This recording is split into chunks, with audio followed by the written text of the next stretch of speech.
वसहबिही अजमईन इला यौमिद्दीन अम्मा बाद अऊज़ु बिल्लाहि मिनश्शैतानिर रजीम बिस्मिल्लाहिर्रहमानिर रहीम या अय्युहल्लज़ीना आमनू इज़ा नूदिया लिस्सलाति मिन यौमिल जुमुअति फ़स्अऊ इला ज़िक्रिल्लाहि व ज़रल बैअ ज़ालिकुम खैरुल लकुम इन कुंतुम तअलमून फ़इज़ा क़ुदियतिस्सलातु फ़ंतशिरू फ़िल अर्ज़ वब्तगू मिन फ़ज़लिल्लाह वज़्कुरुल्लाह कसीरन लअल्लकुम तुफ़्लिहून। हम आज बैठे हैं Rifah chamber of commerce and industry के इस प्रोग्राम में। तो चैम्बर ऑफ कॉमर्स ये होते क्या हैं? ये नॉन गवर्नमेंट ऑर्गेनाइजेशन होती हैं। इनका काम होता है बिजनेस प्रमोशन का। दोनों तरह के काम होते हैं। एक काम ये होता है कि वो नए लोगों को शौक़ पैदा करें, नए लोगों को जज्बा पैदा करें कि वो बिजनेस करें, और जो लोग बिजनेस कर रहे हैं वो अपने बिजनेस को बड़ा करें। दूसरे चैम्बर ऑफ कॉमर्स के मुकाबले में रिफाह चैम्बर ऑफ कॉमर्स की खासियत ये है कि हम इथिकल बिजनेस, इथिकल ट्रेड की बात करते हैं, हलाल तरीके से बिजनेस करने की बात करते हैं। किसी भी तरह के हराम कामों से बच के हमें अल्लाह और रसूल की जो हिदायत हैं उन हिदायत को फॉलो करते हुए अपने बिजनेस को करना है।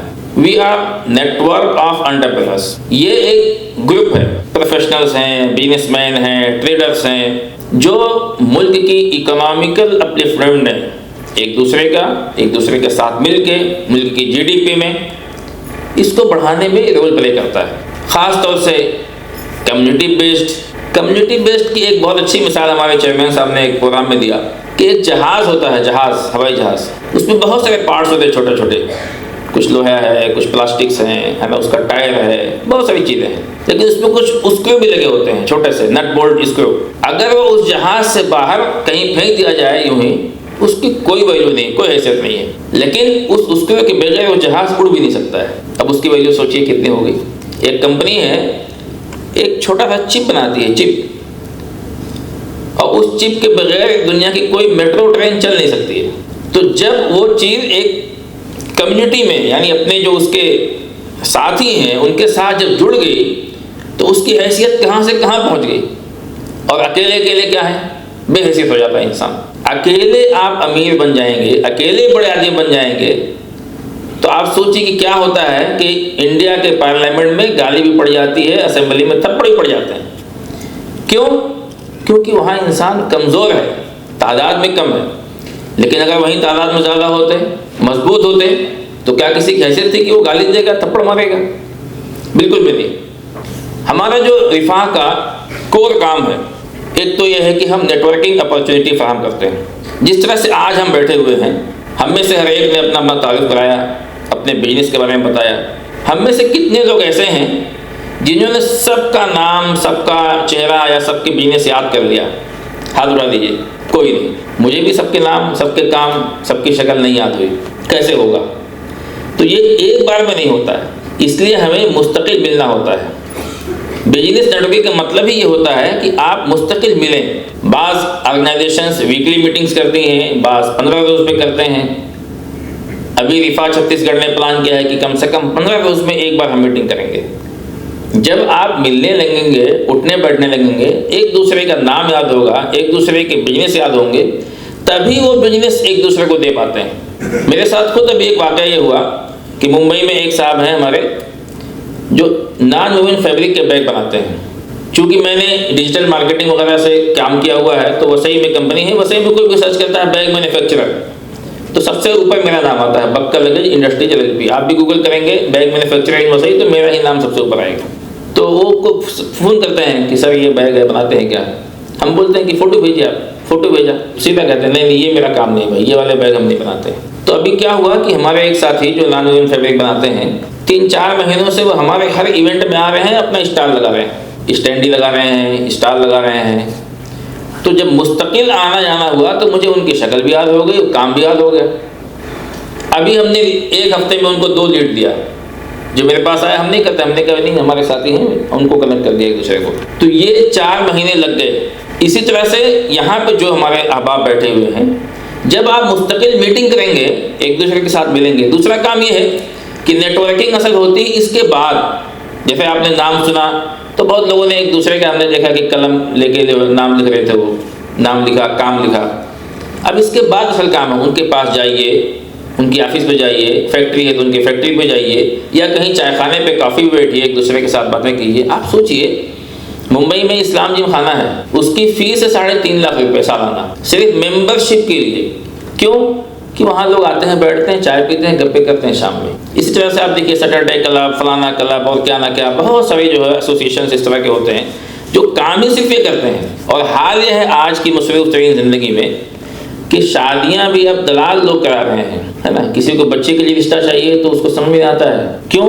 क्योंकि मिलना जुलना कम हो गया, रिश्ते नातों में लोगों का आना जाना कम हो गया, एक दूसरे से मुलाकातें कम हो गई। तो जाहिर सी बात है, आप जब मिलेंगे नहीं एक दूसरे को जानेंगे कैसे? तो बोलते हैं किसी दलाल को, दलाल जो है खूब तारीफ करता है और वहाँ पे फंस जाते हैं लोग। तो नेटवर्किंग एक काम यही नहीं है सिर्फ कि आप जो है यहाँ पे बिजनेस के लिए हैं। अभी एक साथी थे हमारे, उनको यूएस में एक काम था अपने बच्चे के एजुकेशन के ताल्लुक से, बल्कि अभी पिछले महीने हमारे एक साथी, उनका दुबई में अपने बच्चे को एजुकेशन के ताल्लुक से मसला था। तो बात हुई, हमने कहा कि ठीक है, आप हमको क्या सपोर्ट चाहिए, हम लोग इंशाल्लाह अपने नेटवर्क में ढूंढते हैं लोगों को। और उनका बच्चा गया, एडमिशन हो गया, उनकी साली गई, उनको जो है अकोमोडेशन के लिए लोगों ने सपोर्ट किया, जॉब के ताल्लुक से भी कुछ लोगों ने रहनुमाई की। तो नेटवर्क सिर्फ ये नहीं है कि हमने एक दूसरे को बिजनेस दे दिया। मिसाल के तौर पर मैं आप इंट्रोडक्शन कराया यहाँ पे कि मैं बैग बनाता हूँ, school bag, college bag, laptop bag, ये बैग, वो बैग। तो आप क्या होगा कि आपको डायरेक्ट ज़रूरत नहीं है, लेकिन आप किसी ऐसी चीज़ में हैं, किसी ऐसी ऑर्गेनाइजेशन में हैं, किसी इंस्टीट्यूशन का हिस्सा हैं, किसी कॉन्फ्रेंस में आप जो है मैनेजिंग कमेटी में हैं, तो वहाँ बोलेंगे ना कि अपने ग्रुप में फलां साहब ये काम करते हैं। आप किसी बिल्डिंग के चेयरमैन हैं, किसी सोसाइटी के चेयरमैन हैं, तो आप बताएंगे हमारे दरमियान एक हैं जो टाइल्स का बहुत अच्छा काम है उनका, उनसे हम भी लेते हैं। दूसरे को बताएंगे एक दूसरे के बारे में। ये होता है असल। ये नहीं है कि हमने बताया और सामने वाला हमारा डायरेक्ट बायर बन जाएगा, डायरेक्ट सेलर बन जाएगा। दूसरी बात यह है कि हम में से अक्सर लोगों ने ये बताया कि मैं ये काम करता हूँ। नेटवर्किंग में हमें ये ज़रूर कहना चाहिए कि मुझे क्या चीज़ें लगती हैं। मैं बैग बनाता हूँ तो मुझे फैब्रिक लगता है, मुझे धागे लगते हैं, मुझे उसके बहुत सारे मटेरियल्स लगते हैं। इसी तरह से जो भी काम कर रहे हैं आप, एक आदमी फर्नीचर बना रहा है तो जाहिर सी बात है उसको लकड़ी लगता होगा, उसको बहुत सारे सामान, इंस्ट्रूमेंट लगते होंगे। आप सोफ़ा बनाते हैं तो आपको जो है वो रेक्सिन और फोम और दूसरे जो फैब्रिक्स वगैरह होते हैं, कर्टन से, ये सारी चीज़ें लगती हैं। तो हमें ये भी बताना है कि हमें ये चीज़ें लगती हैं। जब आप दूसरे को बिजनेस देने की सोचेंगे, अल्लाह ताला खुद आपके बिजनेस के इंतजाम करता है। हम रिफा चैम्बर ऑफ कॉमर्स के काम में लगभग 15 दिन जो है लगे रहते हैं। अभी मैं एक हफ्ते से सफ़र पर हूँ, आज ये मेरा 7वां दिन है। आज शाम में मुंबई पहुँचूँगा मैं रात में।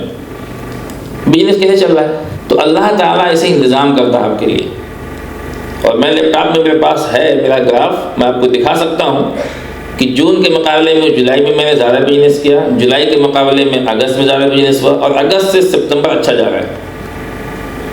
बिजनेसमैन का काम ही होता है कि उसकी निगाह अपने बिजनेस पे होनी चाहिए। आप डे टू डे की एक्टिविटी से फंसेंगे तो बिजनेस कभी बड़ा नहीं हो सकता है। आप ही परचेज भी देख रहे हैं, आप ही सेल्स भी देख रहे हैं, आप ही जो है ना वो फाइनेंस भी देख रहे हैं, आप ही जो है ग्राहक से बात कर रहे हैं, मटेरियल लेना है तो आप ही जा रहे हैं, लेबरों को मैनेज कर रहे हैं। तो इसीलिए कहा गया, एक बात कही एक साहब ने कि एक है कानूनी फितरत और एक है कानूनी शरीयत।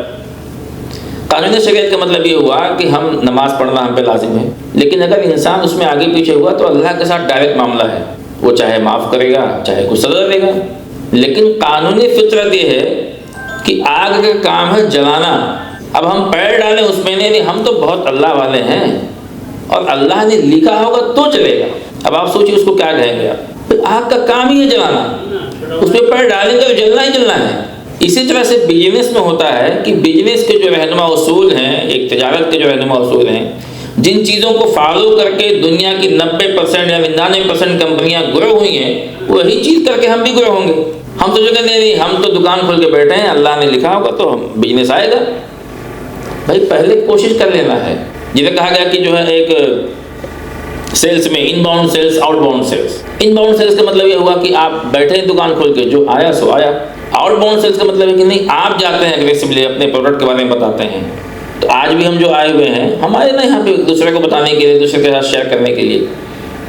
तो बिजनेस पूरी बहुत बड़ी साइंस है। हमने खुद 2 साल में जो है ना बहुत छोटी कम चीज़ें सीखी हुई हैं। नई नई चीज़ें आ रही हैं, नए नए टेक्निक्स आ रहे हैं, किस तरह से आप सेल्स पिच करना है, किस तरह से क्या करना है। तो कहते हैं कि एडिसन ने कहा कि मैं फेल नहीं हुआ, लेकिन मैं 1000 वो तरीके बताऊंगा जिससे बल्ब नहीं बनता है। हमें से बहुत सारे लोगों का 30 साल का, 20 साल का, 25 साल का तजुर्बा है अपनी अपनी तजारतों का। उन्होंने बहुत कुछ सीखा हुआ उसमें कि ऐसा करेंगे भाई तो तरक्की नहीं होगी, ये काम नहीं करो।